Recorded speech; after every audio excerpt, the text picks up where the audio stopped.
નમસ્કાર, હું પ્રવીણ છું. વીજલાઇન હાઈટેન્શન લાઇનનો મુદ્દો, કંપનીની મનમાની, પોલીસ પ્રોટેક્શનનો દુરુપયોગના આક્ષેપ અને જે કંઈ પણ થઈ રહ્યું છે જમીન પર, આ મુદ્દો શું દિવસે ને દિવસે સરકાર અધિકારીઓના ગળાનું હાડકું બની ગયું છે. મેઇનસ્ટ્રીમ મીડિયા પર બહુ ઓછો ચમકે છે આ મુદ્દો, પરંતુ 20 જિલ્લાનો મુદ્દો છે, અડધાથી ઉપર ગુજરાત છે અને જે કંઈ પણ થઈ રહ્યું છે એ કદાચ મોટાભાગે સોશિયલ મીડિયા સિવાય બહુ ઓછું પહોંચી રહ્યું છે. અને આજે એક અજુગતો દિવસ, થોડો અલગ દિવસ, આ શબ્દ એટલા માટે ઉપયોગ કરવો પડી રહ્યો છે કેમ કે 400 ટ્રેક્ટર અંદાજે ટંકારાથી મોરબી જાય છે. એવા વાવડ છે કે પહેલા મંજૂરી મળી, બાદમાં મંજૂરી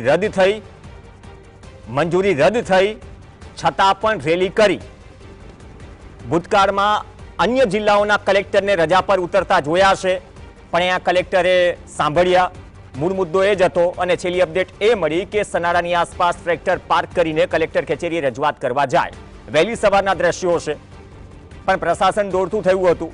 પ્રયત્નો ઘણા બધા થયા. સવાલ માત્ર વીજલાઇનનો નથી, સવાલ એ પણ છે કે લાંબા સમયથી આ બધી જ વસ્તુઓ ચાલી રહી છે. 4 મહિના જેટલો અંદાજે સમય થયો. ભારતીય કિસાન સંઘ, કિસાન સંઘર્ષ સમિતિ, વ્યક્તિગત રીતે જે લોકો છે તે મેદાને છે, કહી રહ્યા છે કે નિયમ મુજબ કામ કરો, અમને કોઈ વાંધો નથી. પણ જો તમે 1885ના ટેલિગ્રાફ એક્ટ મુજબ, એટલે કે કટાયેલા કાયદા મુજબ જો નોટિસ આપો છો તો કોને ઉઠા બનાવી રહ્યા છો? જો કલેક્ટરનું નામ બતાવી વીજલાઇન કંપનીના અધિકારીઓ નીચે મનમાની કરીને કામ કરે. બીજા નંબરની વાત એ કે વળતર નક્કી ન હોય, વળતર પૂરતું ન હોય, છતાં પણ કામ થયા કરે. આ બધા જ પ્રશ્નો છે. કિસાન સંઘ 12 જાન્યુઆરીએ એક આંદોલન કરવાનું હતું, પણ મોગમમાં રહ્યું. એ આંદોલન મોકૂફ રહ્યું. હવે કોઈ સ્ટેન્ડ કે ક્લિયરન્સ નથી. ચર્ચા એવી પણ હતી કે હાઈટેન્શન લાઇનને લઈને, વીજલાઇનને લઈને એક પોલિસી બનાવાઈ રહી છે. એ પોલિસીની અમલવારી થશે. પણ મચ્છુ નદીના બ્રિજ પરથી પસાર થતા 400 ટ્રેક્ટર, તમે ક્યારે ગુજરાતમાં સાંભળ્યું 400 ટ્રેક્ટરની રેલી થઈ? સાયલેન્સર એટલા માટે ગુંજી રહ્યા છે કેમ કે પોલિસી પણ અધ્ધરતાલ છે. શું જો પોલિસી અમલવારી થાય તો સરકાર, કલેક્ટર, તંત્ર, અધિકારીઓ અને જે પીડાઈ રહ્યો છે એની પણ મુશ્કેલી આસાન થાય. પણ એ થઈ રહ્યું નથી. અગાઉ કચ્છ હોય, મોરબીમાં પણ રજૂઆત થઈ હતી, જામનગરમાં પણ રજૂઆત થઈ હતી, દેવભૂમિ દ્વારકા પણ છે. દક્ષિણ ગુજરાતમાં જે ઝપાઝપીના દ્રશ્યો જોયા એ કદાચ શહેરમાં ડ્રોઈંગ રૂમમાં બેઠા બેઠા એ પરિસ્થિતિ નહીં સમજાય. એમાં મહિલાઓ પણ હતી. તો આ નોબત આવે છે કેમ? ગ્રાફિક્સ પણ ચલાવજો. આ નોબત એટલા માટે આવે છે કેમ કે અત્યાર સુધી જે કામ થયું તેમાં મનમાની થઈ છે. કોમન એક વાત આવે. સવાલ એ પણ હતા કે ઘણા નેતાઓના કામ શું ચાલી રહ્યા છે. રાજકીય ફલક પર સામ સામે અને પાછળ, પડદા પાછળ ધંધાદારી. આ સવાલ જમીન પરથી આવી રહ્યા છે.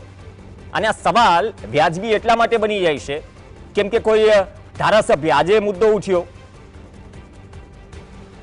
ધારાસભ્યનું ખેતર બાયપાસ થઈ જાય અને સામાન્ય વ્યક્તિ છે જેને એને કરાવી છે, જેને ગૌશાળા બનાવી છે, સરકારના નોટિફિકેશન પહેલા કલેક્ટરનો પ્રકાશિત ઓર્ડર છે કે એની જમીન એને થઈ ગઈ છે અને બાદમાં નોટિસ મળે છે.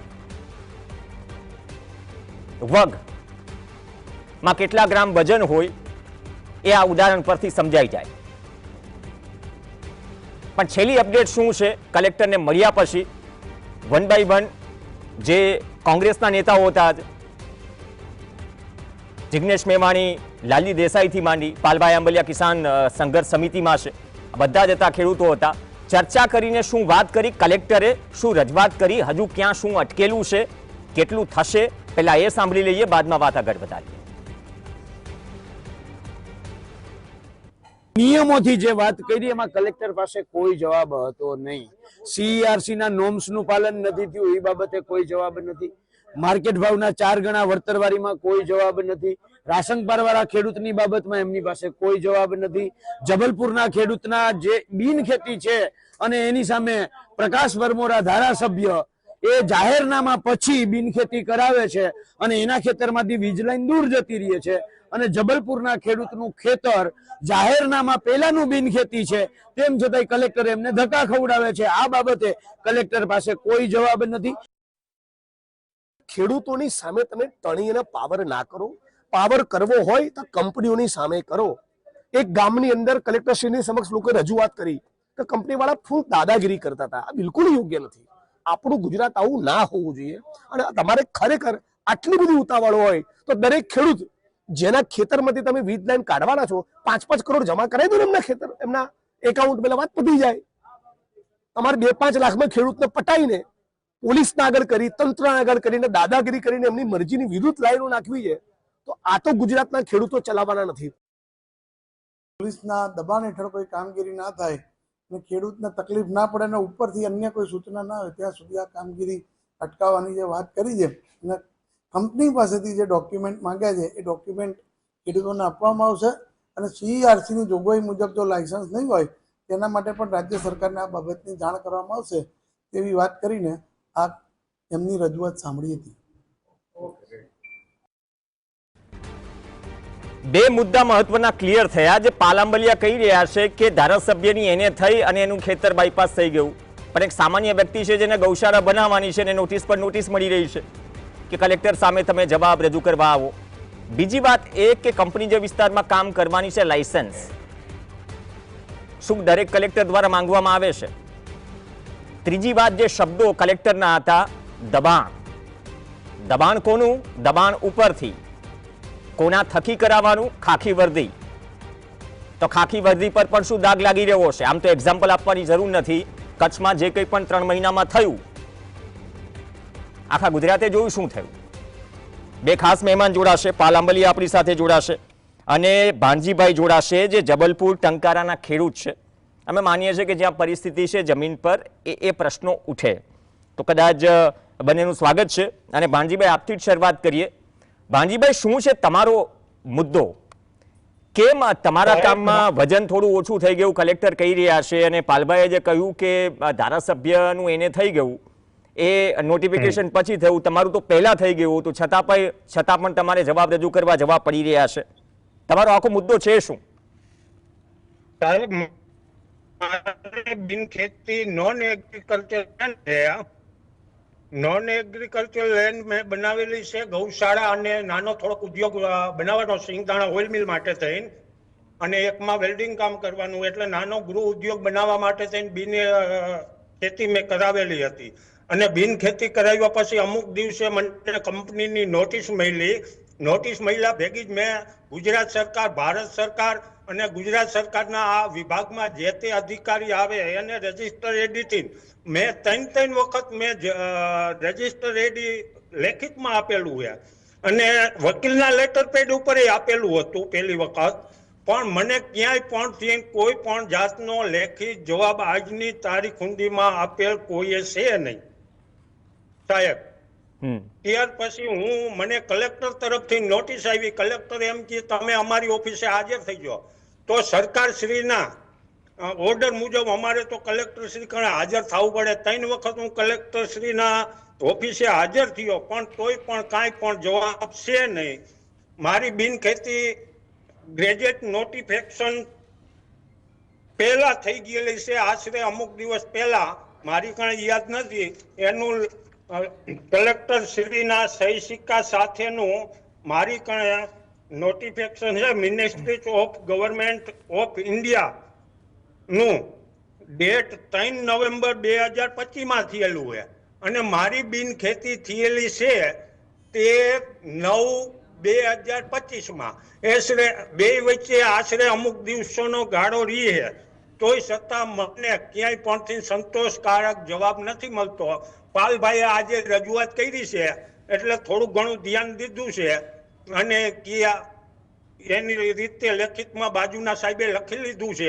હવે આવતા દિવસમાં શું નિર્ણય આવે એ તંત્ર અને એ બધા જાણે. મને તો કાંઈ ખબર નથી પડતું. હું ખેડૂત માણસ છું અને કંપની નોટિસો આપ્યા રાખે છે અને કલેક્ટર શ્રી નોટિસ આપ્યા રાખે છે.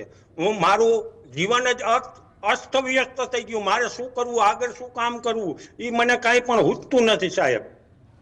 આપણે ડિજિટલની વાતો કરીએ છીએ, પણ કાગળિયાના કામમાં એક વ્યક્તિ કેટલો અટવાયેલો હોય છે અથવા એની જ માલિકી છે છતાં કેટલો અટવાયેલો હોય છે, તમને સામાન્ય લાગશે ને? બીજી વાત કે જ્યારે સાહેબ, જી, મેં જિલ્લા સ્વાગતમાં ભાગ લીધો તો. હા, જિલ્લા સ્વાગતમાં હું હાજરમાં ગયો તો, એટલે જિલ્લા સ્વાગત વાળા કે તમારે કલેક્ટર શ્રી તરફથી નોટિસ આવી ગયેલી હે ને? મેં કીધું હા સર આવી ગયેલી. તો કે મારા ઉપલા અધિકારી ઈ છે, તમે અહીંયા રજૂઆત કરી એવી ને એવી રજૂઆત કલેક્ટર શ્રીને કરજો એટલે તમારું નિરાકરણ કાંઈક આવશે. આવો જવાબ મારે તાલુકા સ્વાગતમાં થયેલો હતો. જિલ્લા સ્વાગતમાં તો કે તમારા ડોક્યુમેન્ટ એચેચ કરી દીધેલા છે. મુખ્યમંત્રી ભૂપેન્દ્ર પટેલને લેટર લખેલો હતો, એને એવો જવાબ આપી દીધો કે મહેસૂલ વિભાગમાં તમારે જવાબ મેં કરેલો છે, પણ ક્યાંય કોઈ પણ વિભાગમાંથી મને લેખિત જવાબ આવતા નથી. ઓકે, મતલબ કે તમે પ્રક્રિયા બધી જ કરી નાખી, ના છૂટકે તમારે આ પરિસ્થિતિ ઊભી થઈ. પાલ આંબલિયા, બદલાયું શું પાલભાઈ? જે એક મિનિટ ભાંજીભાઈ, સાંભળો, મારી ઘરે પોસ્ટ વિભાગના થપ્પા પડ્યા એમ. અચ્છા. મેં રજીસ્ટર એડી કર્યા ને 5,000 રૂપિયા તો રજીસ્ટર એડીના IGST અને GST લાગે. એક કવર મોકલાવીને હા, IGST અને GST લાગે, એટલે 5,000 રૂપિયાનું તો મારે પોસ્ટ વિભાગનું બિલ થયું સાહેબ. ઓકે, અને એ પણ મનમાનીના કારણે. અને ખબર કંપનીના માણસોને ખબર છે સાહેબ, કંપનીના માણસોને ખબર છે કે આ ભાઈની બિનખેતી છે, તો પણ મને હેરાન કરે છે. નહીં, મુદ્દો એ જ છે ને, મુદ્દો એ જ. પાલ આંબલિયા, આ તો કેવી પરિસ્થિતિ? કલેક્ટરે તો ઓર્ડર કરી દીધો અને તમે જે વાત કરી રહ્યા છો કે પ્રકાશ વરમોરા ધારાસભ્ય નોટિફિકેશન પછી એને થઈ અને પછી ખેતર બાયપાસ થઈ ગયું વીજ થાંભલામાંથી, અને બીજી તરફ ભાંજીભાઈ કહી રહ્યા છે કે દેશ માટે GST ને બધું જ ભરી રહ્યા છે, પોસ્ટના થપ્પા પડ્યા છે, અરજીઓ બધી જ થઈ, સ્વાગત કાર્યક્રમમાં પણ ગયા, છતાં પણ હજુ સમસ્યાનો નિવેડો નથી આવ્યો. પ્રવીણ, આ જે ભાણજીભાઈ વાળો પ્રશ્ન છે એ ગયા વખતે અમે જ્યારે મોરબી કલેક્ટરને ગઈ 6 તારીખે રજૂઆત આવ્યા ત્યારે આ ભાણજીભાઈ અમારી પાસે આવ્યા હતા, અને ત્યાર પછી અમારી ટીમ આમાં કામે લાગી હતી કે ક્યાંય જો આવો કેસ, એકાદી ઘટના આપણને મળી જાય કે જેની અંદર બિનખેતી થયેલું હોય અને એ લાઈન ફેરવી હોય તો આપણે ભાણજીભાઈને આધાર સ્વરૂપે આપી શકીએ. અને એના ભાગરૂપે આપણી ટીમમાંથી રતનસિંહ ડોડિયા, ગુજરાત કિસાન સંઘર્ષ સમિતિના અમારા સાથી, એ આખું આ મટીરિયલ અને કાગળ ઉપર, કોઈ અમે હવામાં ગોળીબાર નથી, કાગળ ઉપર આધાર પુરાવાઓ સાથે કલેક્ટર સામે અમે વાત મૂકી છે કે ધારાસભ્ય પ્રકાશ વરમોરાના ખેતરમાંથી વીજ લાઈન પસાર થતી હતી, એની જે બધા જ ખેડૂતોને, એ ગામના ખેડૂતોને નોટિસ આવી, નોટિસમાં એમનું નામ પણ છે, નંબર 1 એના જ નામે છે. બીજું, એ નોટિસ એટલે આવી પછી જયારે એનું નામ નીકળી ગયું અને બીજા ખેડૂતોને નોટિસ આવવા લાગી એટલે સ્વાભાવિક શંકા જાય. એટલે તપાસ કરતા ખબર પડી કે જાહેરનામા આવ્યા પછી, જાહેરનામાની તારીખ પછી બિનખેતીમાં મૂકવામાં આવ્યું ખેતર પ્રકાશ વરમોરાજીનું, અને એનું ખેતર જોયા જેવું એ છે કે જાહેરનામા પછી સામાન્ય રીતે બિનખેતી જ ન થાય, પણ એનું ખેતર બિનખેતી કરી દેવામાં આવ્યું છે કારણ કે એ તો ધારાસભ્ય છે. બિનખેતી થયા પછી એના ખેતરમાંથી વીજ લાઈન ન નીકળે એના માટેના કલેક્ટરે બધું કામ કરી દીધું છે. એટલે કલેક્ટર છે એ ન્યાયાધીશ છે, અને ન્યાયાધીશ, એક ન્યાયાધીશ જે હુકમ કરે એ બીજા ન્યાયાધીશે ઓટોમેટિકલી લાગુ પડે. બરાબર છે? માની લો પંજાબ હાઈકોર્ટ નો હુકમ આપણે ગુજરાત હાઈકોર્ટમાં રજૂ કરી શકીએ, એવી રીતે મોરબી સુરેન્દ્રનગર કલેક્ટરે સુનાવણીમાં પ્રકાશ વરમોરાજીને લઈ અને આખી લાઈન ત્યાંથી શિફ્ટ થઈ છે, એટલે અમે મોરબી કલેક્ટરને ધ્યાન દોર્યું કે સાહેબ આવી તો એક ઘટના બની છે, તો પ્રકાશ વરમોરાની લાઈન જો બદલી જતી હોય તો ભાણજીભાઈની લાઈન તમે બદલાવી નાખો. કલેક્ટર આગળ કોઈ જવાબ નતો. અચ્છા, તો આમાં તો ટેકનિકલી તો થઈ શકે ને, તમે કીધું, કેમ કે એને કૌભાંડ તો સુરેન્દ્રનગરમાં બહુ ગાજ્યું, એનેમાં કેટલી કમિશન. ભાંજીભાઈ, આવું છું તમારી પાસે, તમને વાત મૂકવાનો સમય આપીશ. સુરેન્દ્રનગરની જે વાત થઈ, એનેમાં જે કંઈ પણ ખેલ ચાલે છે, કલેક્ટર ખુદ ગયા છે સુરેન્દ્રનગરના, તો આ બધું જેના માટે વગ છે, તમે એમ કહેવામાં જેની પાસે વગ છે એ કંઈ પણ કરાવી શકશે. બાકી જે કહી રહ્યા છે કે 5,000 નો મારે બિલ થયું માત્ર પોસ્ટ વિભાગમાં બધું પોસ્ટ કરવા એડી કરવા માટે, એટલે એ સામાન્ય વ્યક્તિ કાગળિયામાં જ આઠીઘૂંટીમાં ફસાયેલો રહે.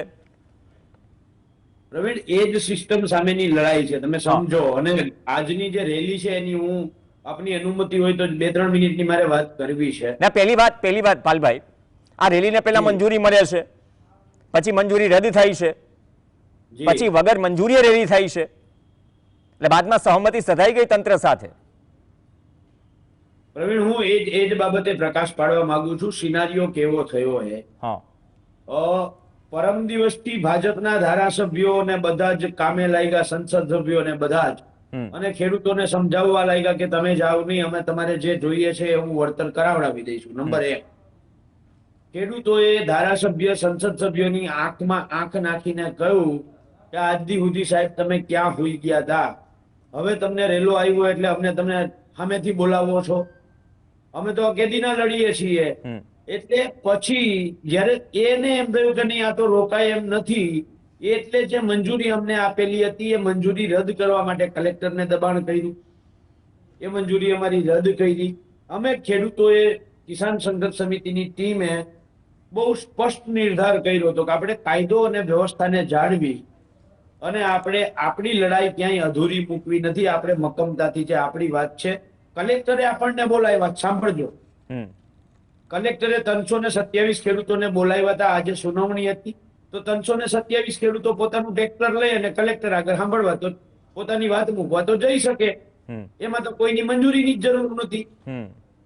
એટલે આ વાત જયારે તંત્રને સમજાય, એટલે ગઈકાલે રવિવાર હતો, રવિવારે રાત્રે 8 વાગે કલેક્ટર ઓફિસ ખુલે છે અને એક ખેડૂતને 327 ખેડૂતોને ફોન કરવામાં આવે છે કે કલેક્ટર સાહેબને અગત્યની મીટિંગ આવી ગયેલ હોવાથી આવતીકાલની સુનાવણી રદ કરી છે.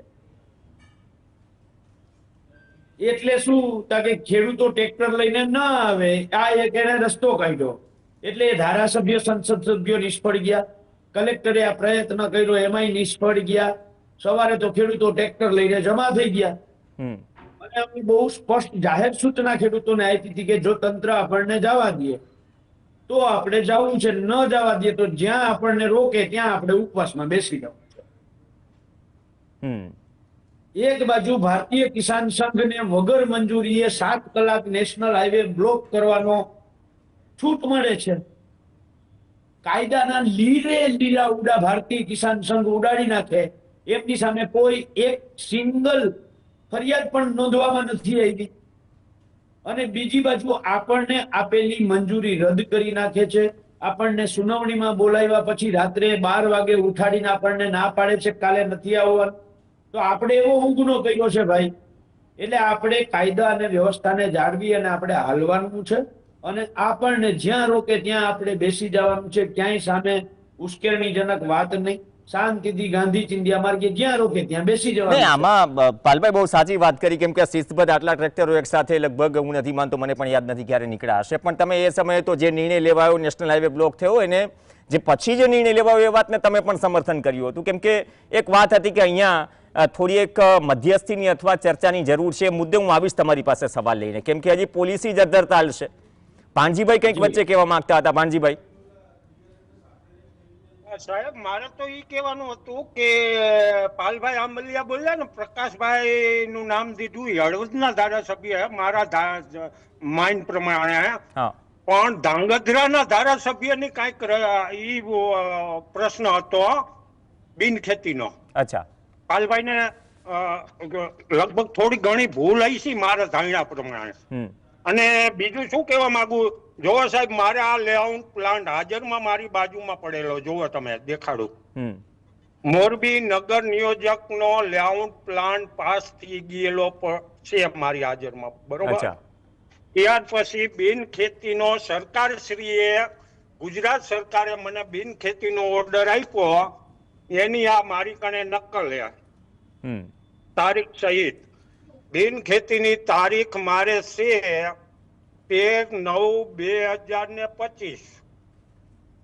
લ્યો, એના ગામના નમૂના નંબર 6 ની નોંધ 5382 છે. આટલું મારી કણે છે અને ભારત નોટિફિકેશન મિનિસ્ટ્રે 164 ની પરમિશન આપી, બે વચ્ચેનો ડિફરન્સ છે સાહેબ. અચ્છા, મારી કાંઈ આમાં ભૂલ નથી, તોય પણ કંપની મારું નામ કાઢતી નથી. કંપની શું કરે એ કાંઈ મને નથી ખબર પડતી સાહેબ. અચ્છા, તમારા જેવા ઘણા છે એને નથી ખબર પડતી કંપની શું કરવા માંગે છે. પાલામલિયા, જે ભાણજીભાઈ વાત અને કરી, જો સાહેબ હા, કંપનીને જોતા હોય તો ખેતર બધા ખેડૂ આપવા તૈયાર કરી દઈ. કંપનીના નામનું અડાણી કંપની છે અને નામ આપ્યું એ જામનગર ટ્રાન્સમિશન કંપની. અચ્છા, મારે કાંઈ તો લપ જ નહીં, મિલકત સાચવવાની નહીં. અને ભારતીય કાયદા નિયમ મુજબ, બંધારણ મુજબ કાયદાનો અધિકાર બધાને લાગે છે સાહેબ. સાચી વાત છે, કાયદાથી કોઈ ઉપર નથી અને કાયદા મુજબ જ કામ થવું જોઈએ, અથવા તો એ જ તો મુદ્દો છે. પણ પાલભાઈ, એક વાત હતી ને, આ બધા જ પ્રશ્નો છે એમાં કંઈક એક નવી પોલિસી બનાવવાની વાત હતી, એવું પણ અને સંભળાયું. સાહેબ, હા, હું ઈ કહેવા ભાણજીભાઈ, માંગુ, જો આ પ્રોજેક્ટ ભારત સરકાર અથવા ગુજરાત સરકારનો હોત ને તો અમે કાંઈ પણ દલીલ ન કરે. સરકાર શ્રીનો વિકાસ થતો હોય, ભારત દેશનો વિકાસ થતો હોત તો કાંઈ પણ દલીલ કરવાની સાહેબ થતી નથી. પણ આ કંપનીના પાપે અમારે ખાનગી કંપનીના નફા માટે ખેડૂતની બિન ખેતી જમીન લેવી, કેવી રીતે લેવી, એને ક્યાંનો કાયદો લગાડે કંપની? સવાલ એ જ છે ને કે કાયદા મુજબ કામ થતું નથી, સમયનો અભાવ છે. કંપની એ હા, સાહેબ. હું એ જ કહી રહ્યો છું. તમે અદાણીની વાત કરી, હળવદ ટ્રાન્સમિશનની વાત કરી, અદાણી કંપની કામ કરી રહી છે જ્યાં વિદ્યાર્થીના અને પ્રશ્નો, અમુક જ્યાં કંપની, એક વાણજીભાઈ, એક મિનિટ, હું તમારી વાત ઉપર જ આવું છું. કેમ કે 4 મહિનાથી અમે જમીન ઉપર આ જ પ્રશ્નો ઉઠાવ્યા અથવા કે જમીન ઉપર જે લોકો છે બોલી રહ્યા છે. તમારા જેવી ઘણા લોકોની પીડા છે. અને એક વસ્તુ, જે બધી જ પ્રક્રિયા પૂર્ણ કર્યા પછી જો આ પ્રકારની પરિસ્થિતિ હોય પાલામલિયા, તો જે ગાંધીનગરમાં નવી પોલિસી હાઈટેન્શન વીજલાઇન માટે જે બનવાની વાત હતી એ બની ગઈ છે, અદ્ધરતાલ છે, લાગુ થશે, એ પ્રકારની કોઈ ચર્ચા છે ખરા? પ્રવીણભાઈ, પહેલી વસ્તુ તો એ છે કે સરકારનો ઈરાદો શુદ્ધ નથી. અમને પૂરી શંકા છે કે સરકારમાં બેઠેલા મંત્રીઓ, સચિવો આ ખાનગી વીજ કંપનીઓના પાછલા બારણેથી આપેલા ભારની નીચે દબાયેલા છે. જે સત્તાપક્ષમાં, જે સરકારનો સત્તાપક્ષ છે એના કમલમના ક્યાંક ને ક્યાંક તિજોરીઓમાં ફંડના ભાગરૂપે આ વીજ કંપનીઓના પૈસા છે. અને એટલે 2013ના જમીન સંપાદનના કાયદા મુજબ માર્કેટ ભાવનું 4 ગણું વળતર આપવા વાળી વાતમાં સરકાર પરિપત્ર કરતી નથી. નંબર 2, CERC ના નોર્મ્સનું સરેઆમ ઉલ્લંઘન થાય છે, પણ તેમ છતાંય એક પણ કલેક્ટર એનો અમલ કરાવવા માટે સિંગલ કાગળ કંપનીઓને લખતો નથી.